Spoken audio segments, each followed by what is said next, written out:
Sunday night, I'd watch the practice with none of my friends. I'd turn the dial to ABC to see the creep of the week that Bobby Donald defends. But I'm out of practice. With your hosts, Keith Varney and... Out of practice. A very shocked Mike Indeglio. Way back in high school, most every night, my mom watched QVC, so I missed the practice. There was no TiVo, what could I do? Wait 15 years, get fat, then stream it on Hulu. Out of practice. Mike's hair looks surprised. I'm surprised I have any.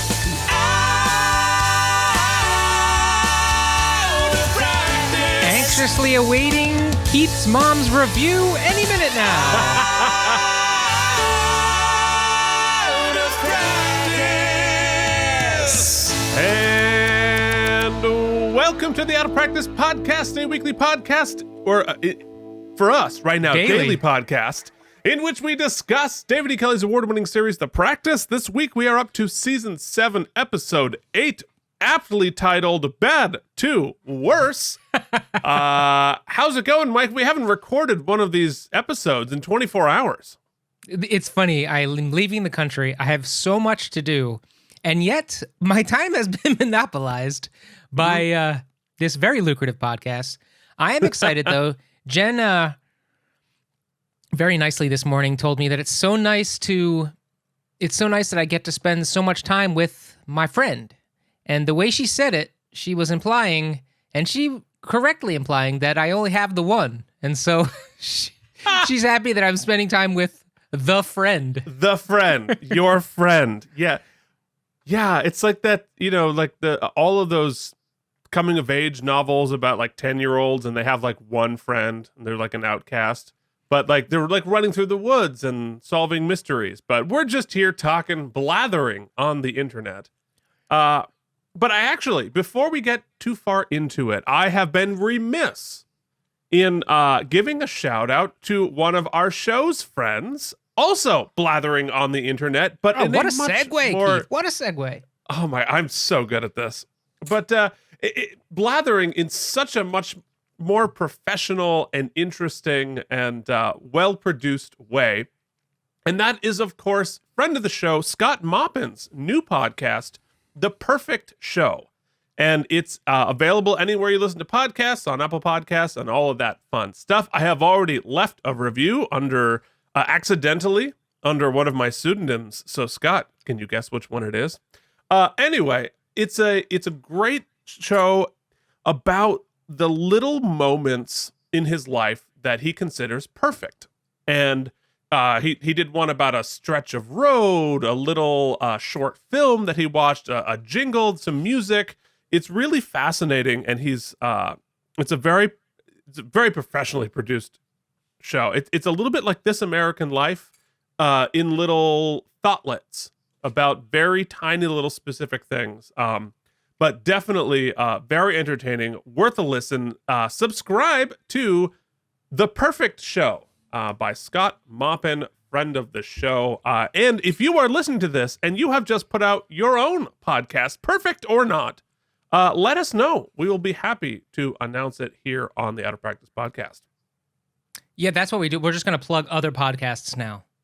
Yeah, well, and as I've said many, many times, Scott, if you see no changes in your downloads, you have gotten the Out of Practice bump. I mean, rumor has it there might be some guests that might ruin his perfect podcast coming on. At some point. So that's going to be the most anticipated and exciting crossover since Gideon's Crossing.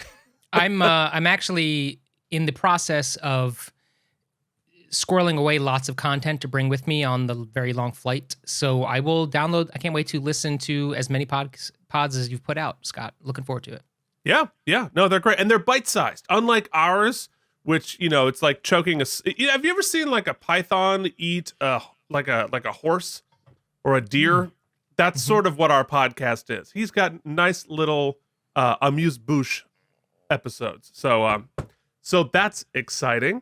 Well, he learned what not to do.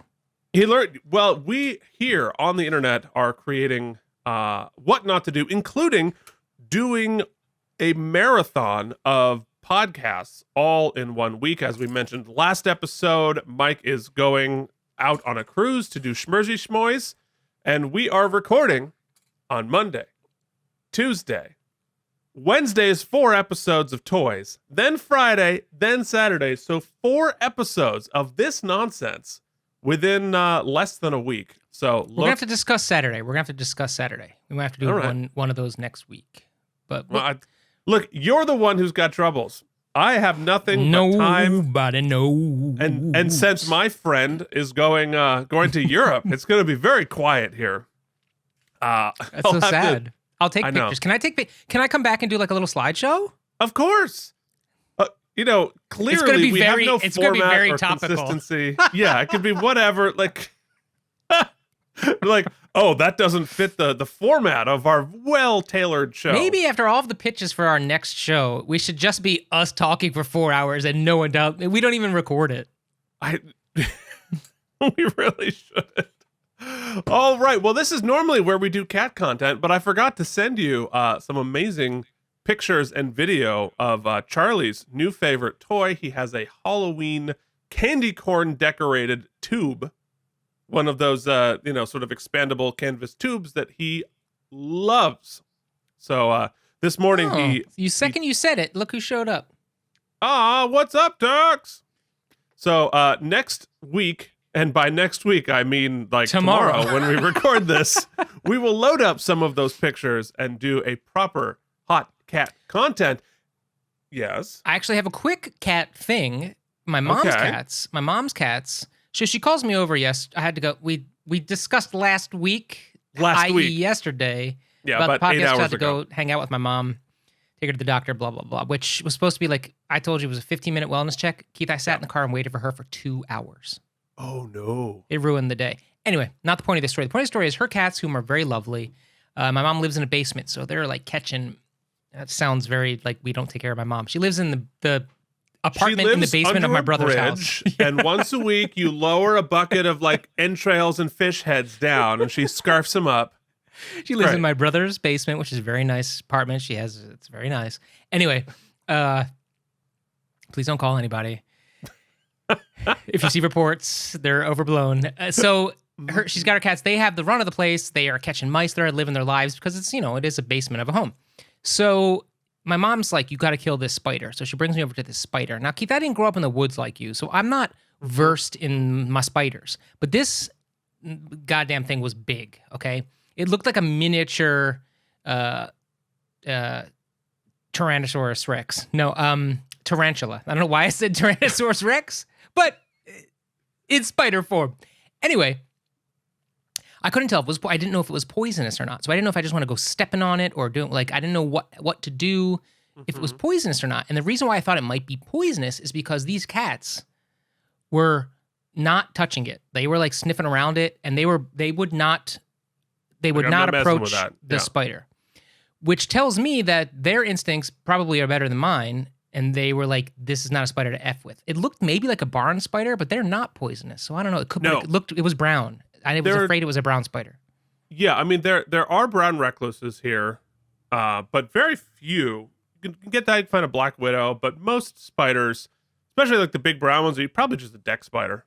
It's harmless. It was, I didn't want to kill it, but I didn't know what else to do. She didn't have a vacuum cleaner. Couldn't really broom it. I was afraid. It did meet its end. I apologize to the universe, but it did not go without a fight. A magazine and a cup. No, man, I used a dictionary and paper towels and was smashing, and it didn't let me, it's interesting because last week we talked about this, and I thought I would be better. I would be better after seeing that episode, and I'm not. I went back to murdering spiders. Okay, well, send your emails. Next week, I will try to convince you to rehome innocent spiders, much like I should convince you to rehome your poor mother from the spider, vermin, and apparently dinosaur-infested basement Keith, if people want to complain about my animal cruelty, how could they do so? Well, you could email us at outofpracticepodcast@gmail.com. You can find us on Facebook and Instagram, the social medias, as the kids say, at Out of Practice Podcast. And while you're at it, leave a memorial comment, some sort of a sad, I was there when on Apple Podcasts, and leave us a rating and review. We will be happy to read it and welcome you to what's left of the jury decomposing there on that graphic I have not updated. It's Halloween, try to, make a zombie, right? It's dead. Make it come alive. It's alive like Jason, when he got electrocuted in Friday the 13th, part 6. Topical. So bring Jason back. So that's how you can do it.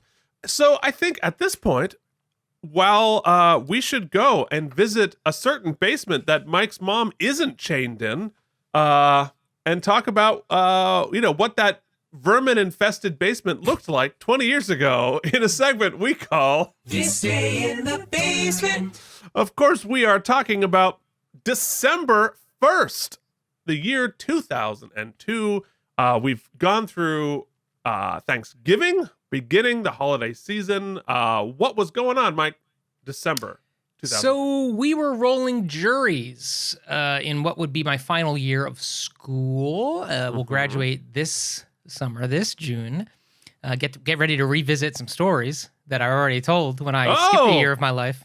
But we were doing my final jury, which was I did the Shmuel song from the last 5 years Of course you did. for a guy named Jeffrey Dunn, a teacher of mine who every show he made me do a song from I ended up doing in my professional career because he was a very smart man.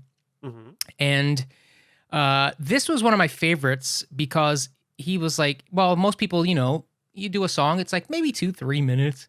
He was like, here's an 8-minute marathon Yeah. that is real difficult, both musically and acting wise. And he challenged me, and it was awesome. And it made it to final jury, which you would then get to go and perform in front of the faculty, and you would get to use the band. So you'd get to rehearse with the whole thing, and fun. It was cool. The cool, interesting tidbit of this story is 10 years later, almost 10 years later, in October, November, December of 2011, so just about 10 years later almost, I would do this production finally when I was 30, 31, and it would be the last book musical that anyone in my family has ever seen me do. And that was a decade ago. Really? Yeah, so last time my mom saw me do a show was the last time anybody in my family came to see it, because it was in New York. It was in Westchester.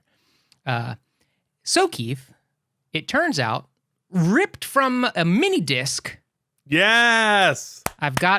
it's an 8-minute song, so I just clipped together a little bit of the audio. It wasn't the greatest of, whatever. We do this all the time. I'm how so we keep feeling excited. about ourselves. So here's a Play little me some of tidbit that. of the Shmuel song from Mike's a young me. final jury.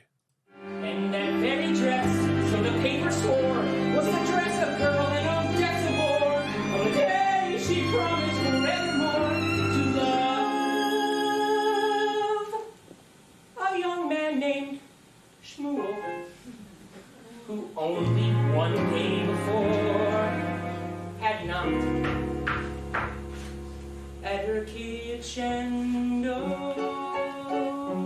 I say, na na na na na na na na, can't be meant to be happy.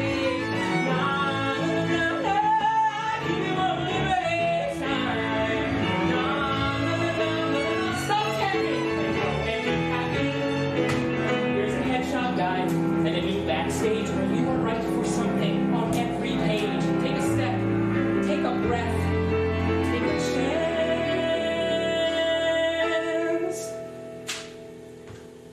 Take Page turn. your time. I love a cello. I'm so impressed you had strings. They sound good too.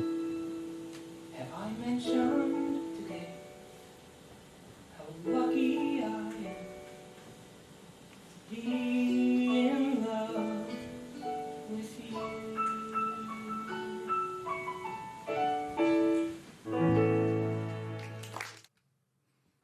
There Yeah. you go. All right. That's great. That's a good part for you. It's a good show. It was, yes. I'm no longer of that age, but you can see a pretty good version of it if you've never seen this show on the YouTube, I think, or no, on the Netflix or the HBO Max or whatever. Jeremy Jordan, who's a talent in our the filmed business, version. Yeah. yeah, did a movie with Anna Kendrick, and it's a good approximation of what the material is. I mean, they sing the shit out of it.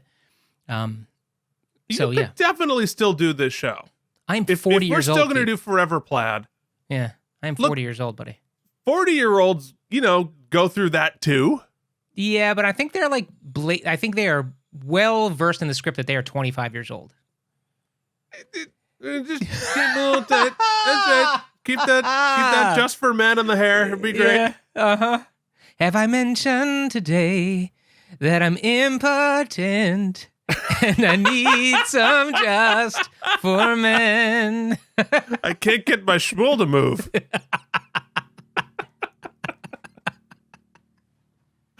Okay. Keith, I'm ruining it on the internet, but what we need to do is read and write pistache lyrics for young roles played by 40-year-olds. I already have I wrote a sketch I never did anything with about being frustrated with the new concept of sexy Valjean, because when I was a kid, all of the Jean Valjeans in Les Mis looked like me, like a friendly bus driver. And about 10 years ago, they had to be super fuckable. And so they've got like these, Yeah. railroad abs, and That's all like, the show's what the done. hell? What At one happened point, to that? the Schmerzy Boys went from like short Italian guys to blonde hot guys, and you're like, Yeah. okay, well, there we go. Just like that was my trump card all along. I was like, I can, you know what? I can still be old and fat because I can sing that part, and they don't care. You can just be a tubby guy. And no, apparently Valjean, the old man, who is like the heart and soul of the show, and there's only about 20 other young fuckable dudes in that show, but Valjean has to be the most. Anyway. So, so there it is. So you are moving me forward. So, spoiler alert, if you have seen the picture, on this day in the basement was a really fun experience that my older brother and friend of the show, Sean, set up for my family. So we were all up there for Thanksgiving, and he bought tickets to a Flyers Montreal game, NHL game up in Montreal, up in the Molson Center, which That's is when you were a Flyers fan. when I was a Flyers fan.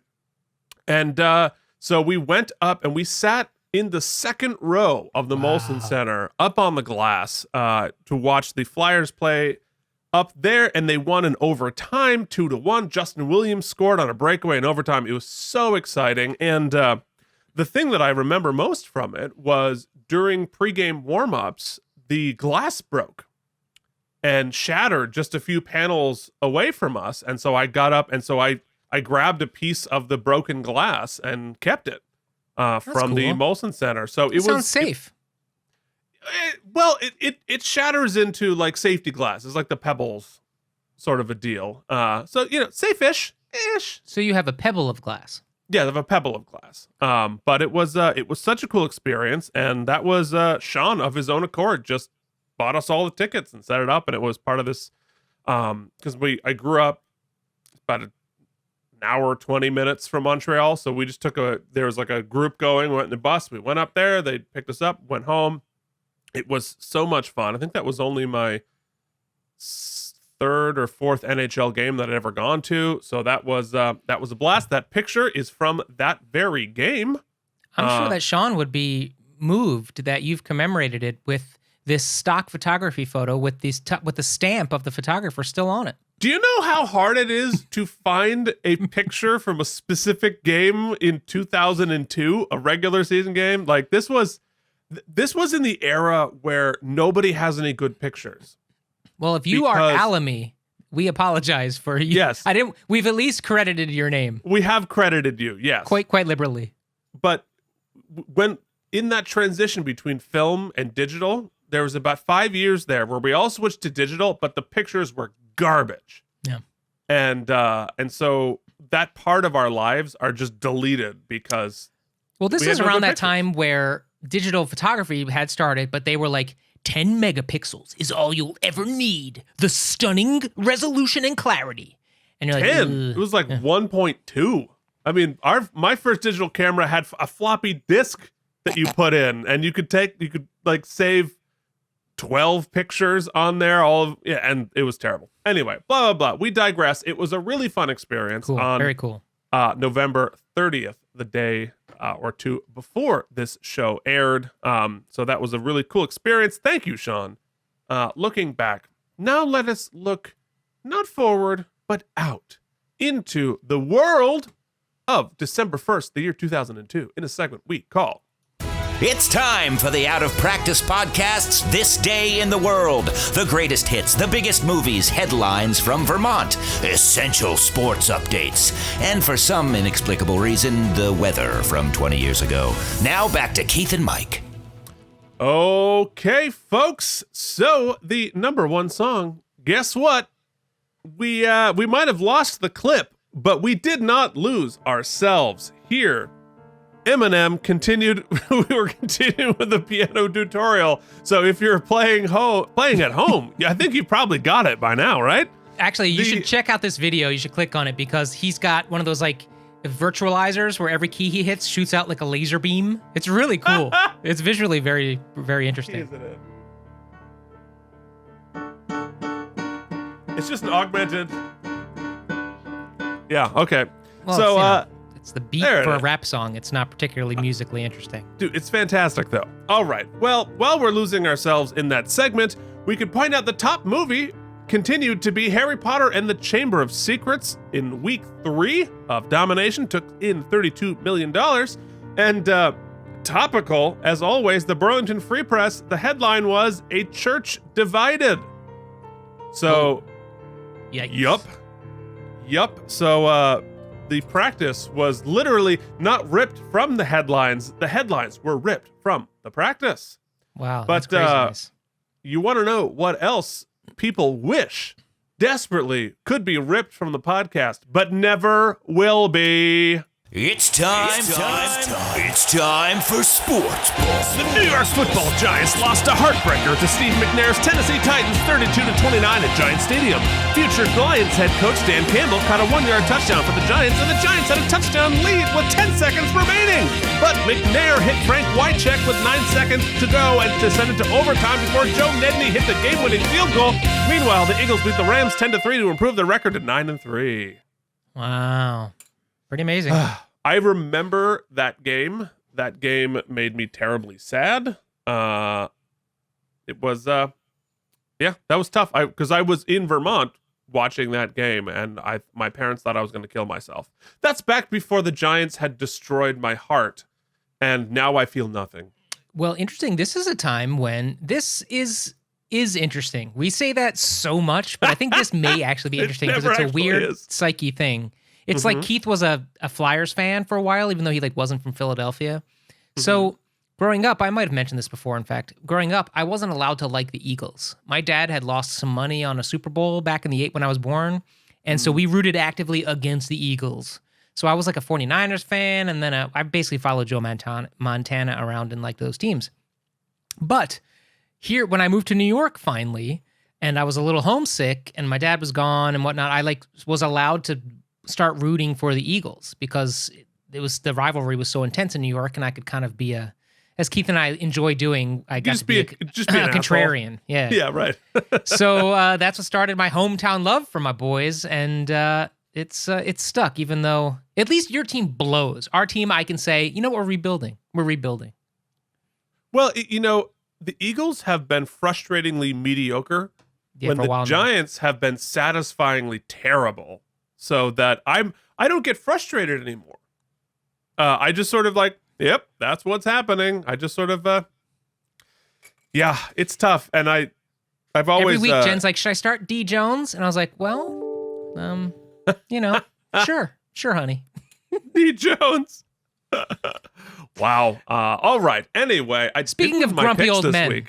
Speaking of grumpy old men, it is very appropriate that we do this.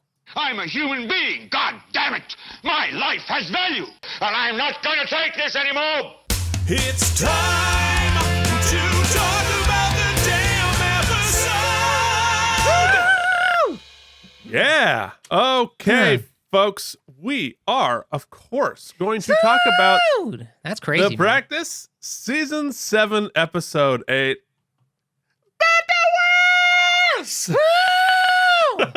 Oh, Jesus. Some rattling some things up there. Bad.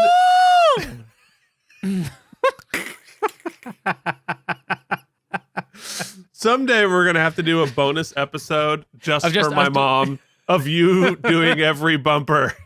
Sound! Do I have to make that face to hit that note these days? I guess so. Yeah. I mean, look, it's up there. It's up there. Okay. What are we doing? We're talking about The Practice, Season 7, Episode 8, Bad to Worse. This was written, of course, by David E. Kelly. He's here and directed by Jean Soir, a veteran director of The Practice, which leaves us with only one thing to do.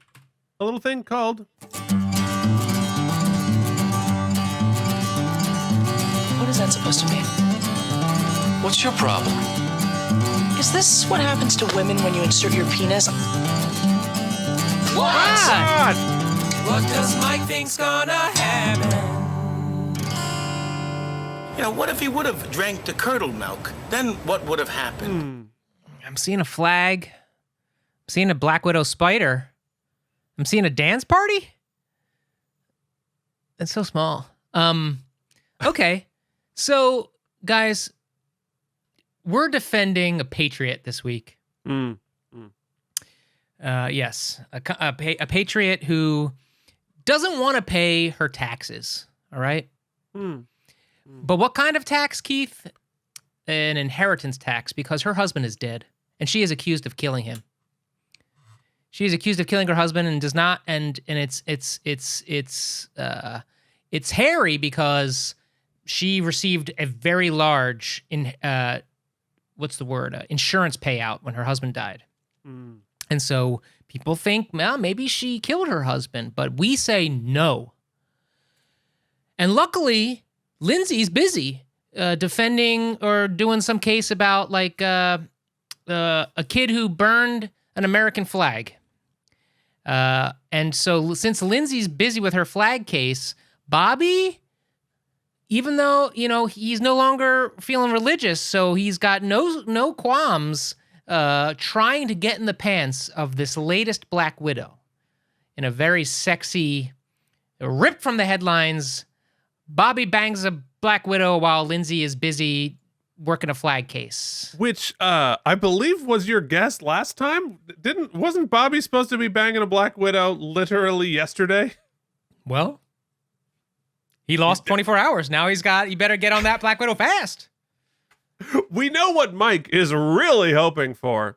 So, and this Black Widow is you know this is Black Widow is poisonous because the cats won't go anywhere near her. Yeah, no, true enough. But you'd be happy to leave your mom chained in the basement with the Black Widow. Yeah, so. well, you know, she deserves it. Okay, folks. Well, it is time for you to hop over to your podcasting service of choice and listen to The Practice, Bad to Worse. We'll see you back here for the after show.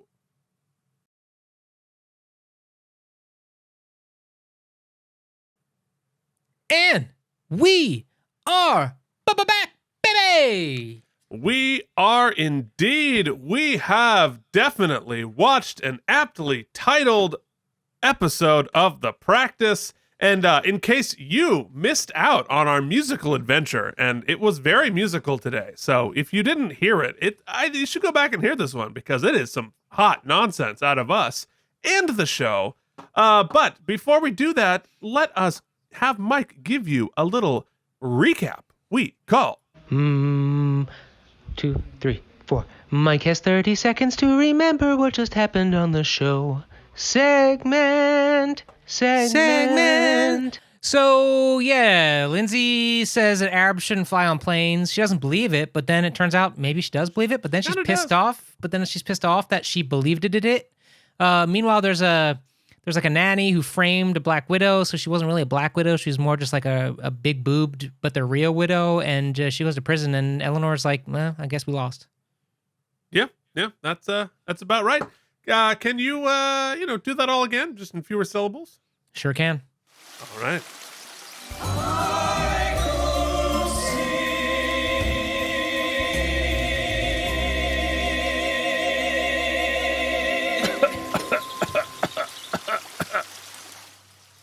What the hell was that?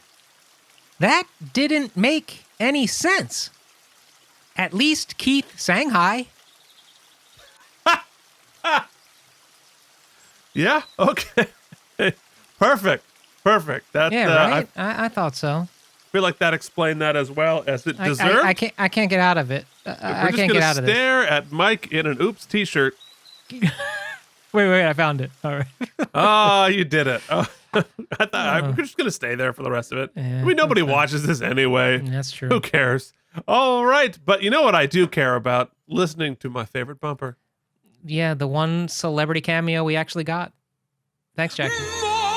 Oh, wrong one. Ladies and gentlemen, the Out of Practice podcast, in unofficial, unsolicited, unfactual association with David E. Kelly Productions, proudly present Oopsie. the Oopsies! Celebrating excellence in acting good, lawyering good, guesting good, and being Tom Brady. Not to mention, this is where we rate the episode and stuff. Now, here are your hosts, Keith and Mike. What the hell are the oopsies? Well, Jackie, they're a fake award show.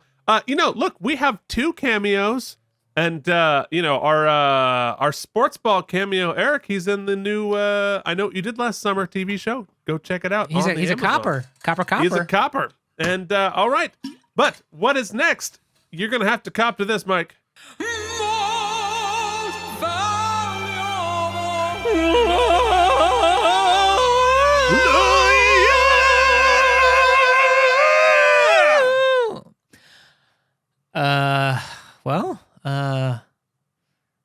Lindsay single-handedly destroyed America in one piece at a time, so that's cool. She proved that by her power alone, she can take something she doesn't believe in for the money alone, and ruin her child's future in the country he lives in. So that's like something. Aren't judges lawyers though? I thought that the judge who presided over that case and ultimately handed the win to Lindsay with the expectation that it would lose an appeal. His close or his words he spoke was very kind of moving. So maybe we can give it to him. Movingly wrong. I mean, look, you get to choose where your heart takes you. But I go with neither. For me, it's Sophie Taylor / Marge Fennell, because she pulling the strings. She puppeted the entire legal system to take revenge on her husband's mistress and throw her away to jail forever. So I feel like she lawyered the crap out of that. I love it. Yeah, Instagram that. Okay, congratulations, Sophie Taylor, for your Most Valuable Lawyer Award. All right, coming up next, everybody dance. Already famous cause you've been on TV, getting a paycheck. Or the first entry on your IMDb. Way to go, but you're the best guest actor. You are the best guest actor. You are the best guest actor on the episode.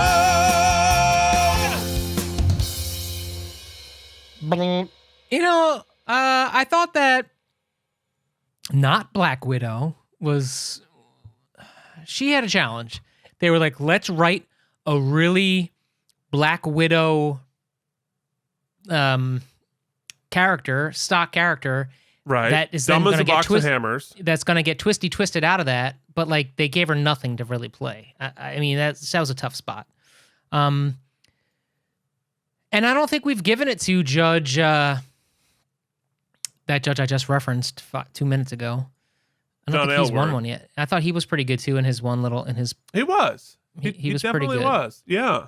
I also enjoyed the performance of Crazy Cat Lady, who gave me a very Halloween kooky performance, which could be a nice Halloween. I think it'll be Halloween-ish when this episode airs. That could be a fun, that's about Magna trying as hard as Heroic, the episode yeah. tried today.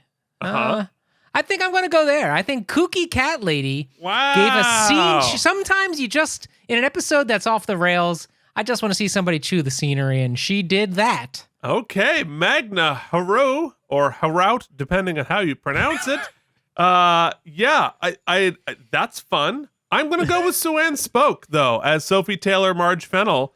For one, like the ending was it was very mustache twirly and scene chewy at the ending. Yes, we but get that's two what chewers. she was directed to do. Two but chewers. But there was one little moment when she was on the stand where she flashed just a tiny little flash at Eugene before she played dumb again, that I thought revealed her character in that moment. And I thought that was a really good job.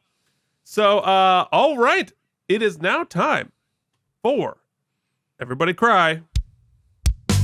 You killed your podiatrist or blew the case, but you let a single tear run down your face. You're the best actor on the show.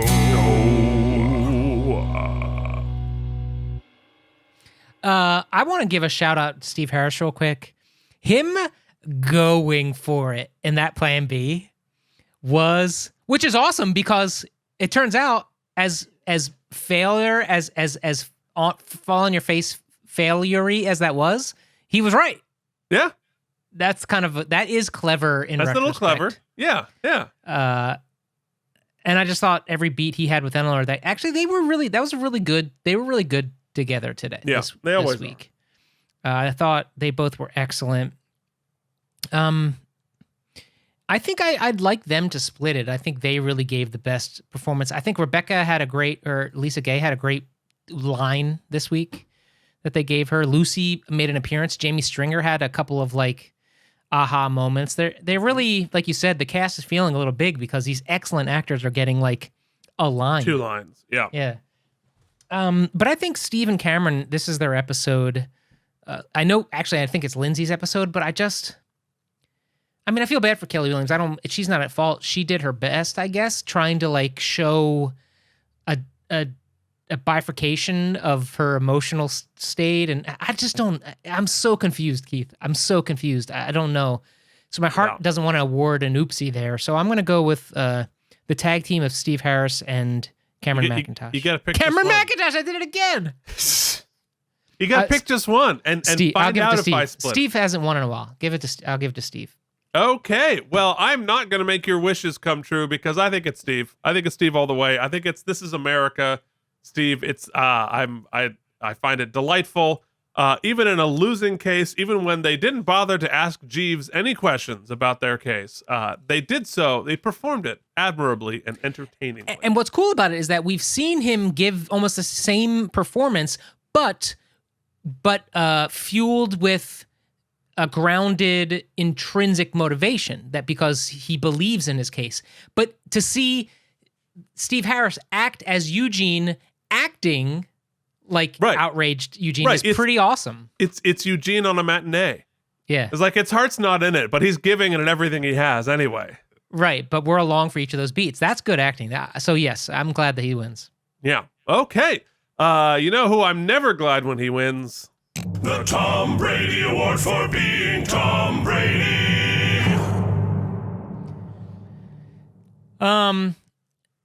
Okay, because we had the lady who faked her identity. We're gonna have incognito Tom Brady. Tom Brady pretending to be a shark, but it's Tom Brady. Tom Brady pretending impersonating a shark. Shark, yes, but it's Tom Brady. Tom Brady. Okay, Tom Brady impersonating a shark, but it's Tom Brady. Tom Brady wins the Tom Brady Award for being Tom Brady. I both forgot to think of a Tom Brady and a Haikoopsy this week and just kind of went with it. I put as much effort in as it appears the writing staff did. Yeah. Well, there it is. Okay. Well, let's get into it. Let's drop some tires. Ladies and gentlemen, it is time to announce how many spare tires this episode gets. Have you discovered my secret? That I didn't like this episode very much. It felt lazy, right? It felt like, once again, it was like, take this, put it here, take this, put it there, and now let's write in between to like make it somewhat sensible. But it's not, right? Like, the entire, whatever they're trying to say with the Lindsay plot is lost because of the way they set it up. That it's Lindsay, who we've gotten 7 seasons of her sort of like moral state, and yeah, she murdered a guy, but she's got principles, I thought, at least she did. And if you try to like excuse that by saying like, oh, we just want you to like get headlines, the Lindsay I know would never, that alone she would have been like, I'm out, before she even knew what the case was about. They were like, no, we just want you because we want to basically profit off of your headline grabbing murderousness. Lindsay would be like, I'm out. I got other civil stuff I want to do. If she was so hard up to build her civil practice, she wouldn't have left. She would have she was just saying how much she likes the quiet. I just like the quiet. Right. But now you're going to go and like low profile, quiet. So I'm going to go on TV and be known as a racist? Like, it doesn't make any fucking sense. Zero, none. Plus, we just bitched and moaned about how they were destroying the Lindsay character, and like here was a couple weeks where like they were kind of getting it back, and now they're like, no. So that's that. I'm not even going to go like. I'd love to write in outofpracticepodcast@gmail.com. Tell me I'm wrong, but like that's fucking weird. Yeah. Okay, let's go to the other case. I mean, talk about let's write the twist and work backwards, because that's all this case is. This was a gotcha, switch 'em up, switcheroo case, and that's it. I mean, the bigger surprise to me is that they didn't really involve Bobby in the Black Widow case. That was this biggest surprise to me. Yes, the switch did get me, but it didn't feel. I mean, I guess if you really analyze it, her ruse is clever. It's one of the more clever ruses, I suppose.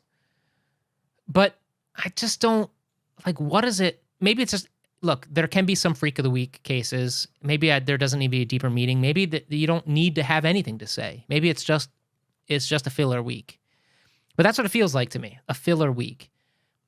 The best I can summon is a meh.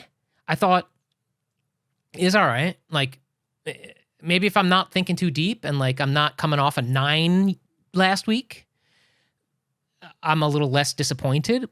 I mean, positives. We get to, everybody's in the episode somewhat, which is nice. Jimmy's not. No Jimmy. So that's wrong. They highlighted the misuse of Rebecca again. Jamie is sort of wasted and she's like an aha. They barely respected the criminal justice system. Like, they didn't see this diary? I just, none of it makes Everybody any was sense. lazy, including the characters. Yeah, it's just crazy to me. The best part was that seeing Steve and Cameron sort of ham it up a little bit, which was cool. So I'm not going to but I don't see it. It's not getting higher than a 6.78 for me. Yeah.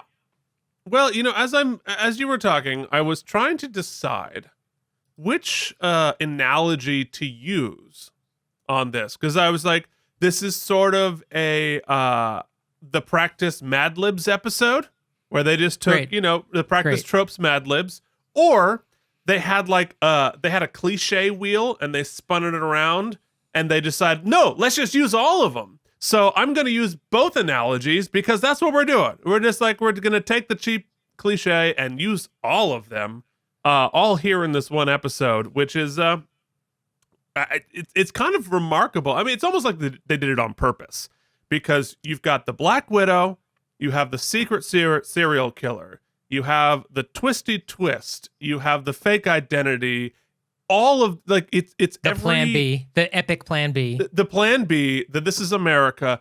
all of the practice tropes stuffed into not just one episode, but one case. It's like they literally just did they vomited every practice cliche into one case, which was, so look, that half is just ridiculous.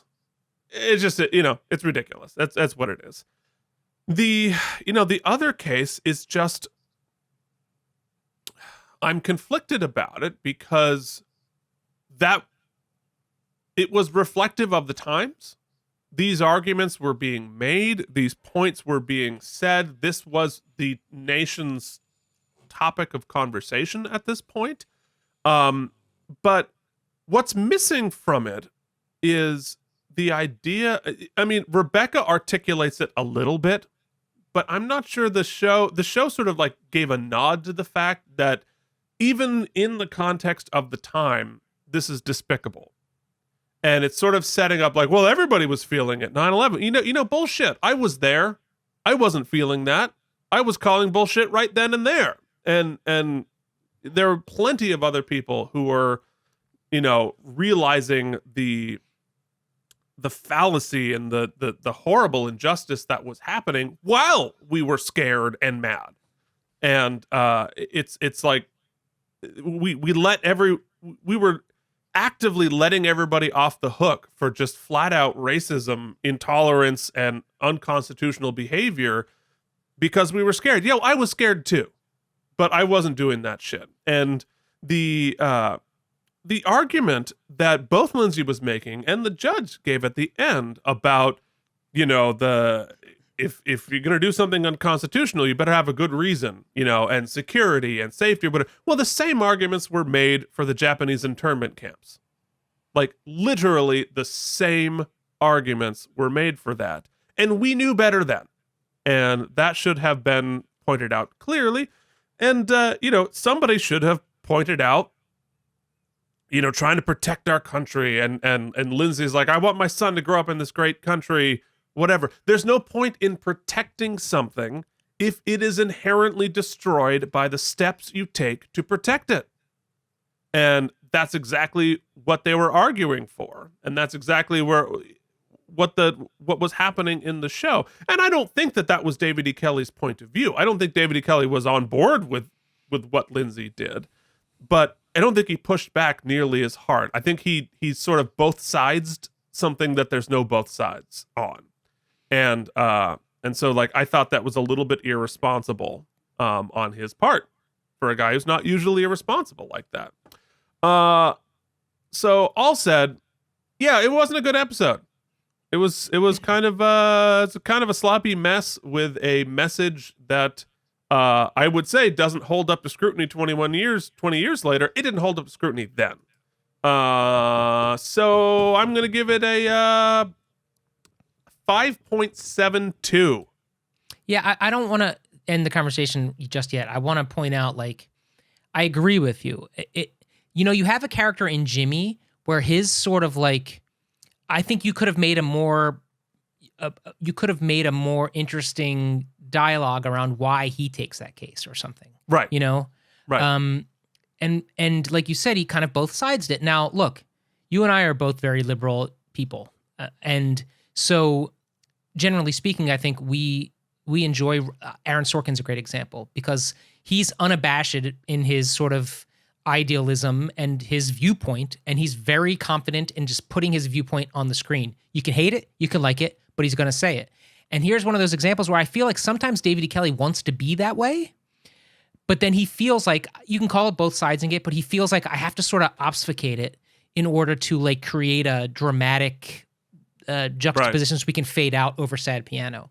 And I think that it doesn't serve the piece in this case. In this case, it needed somebody stronger than Rebecca's one line in saying, Lindsay, not only is it bullshit that you're arguing this case, it's bullshit that you even took this case. And yeah, so I think our scores reflect our feelings. No, and I think to follow up on your point, I think, part of both sidesing, right, is this concept that liberal and conservative is about like, point is, liberal conservative is about taxes. It's about the role that the government plays in your life. How big should the government be? How intrusive should it be? Regulations and environmental. That's liberal conservative. Racism is racism. It's not like the liberal side is racism is bad, but the conservative side is racism is good. No, I'm sorry. There's no, there isn't a, there's, and bigotry and racism and xenophobia, whatever it is, it's not a liberal conservative thing. It's a racist or not racist thing. And I think that, that's what I mean by both sidesing. No, sorry. It's not about politics. I agree with you. No, I'm not saying that to you. I think it's a little sad, though, and this is not our podcast. I mean, it is our podcast, so I'm going to say this. I mean, it's not what we're going to delve into, but like, it is sad to me that we live in a country who currently believes it is. It believes it is that xenophobia is a liberal conservative plot point. And that is the tool of the white nationalist. It is the tool of the people who are racist to try to justify themselves by tying their horrible beliefs into a political point of view as opposed to just being despicable. So, soapbox.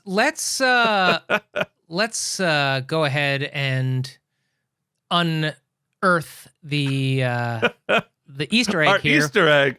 Keith, you got it all in there, baby. I don't have to touch this one. I put up a memorial last week to Anton.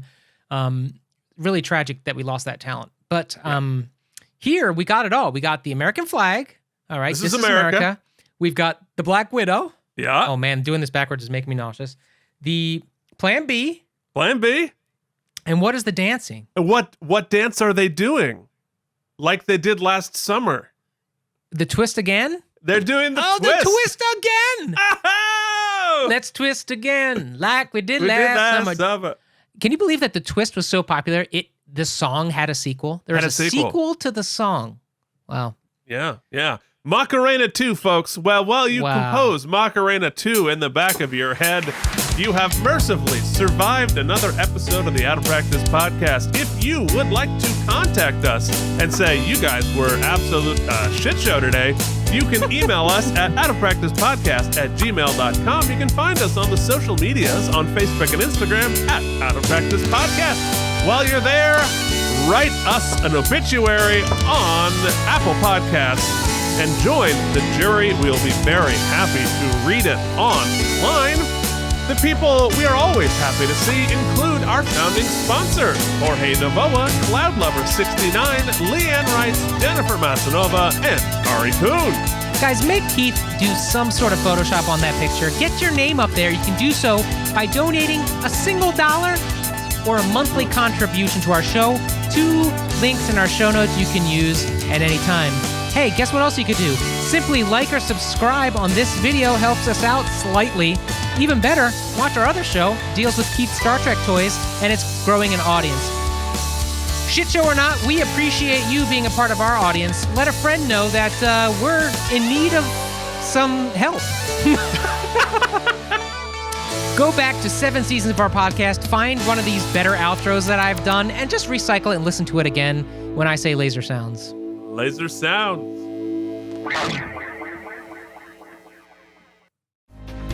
Thank you for watching KME Entertainment.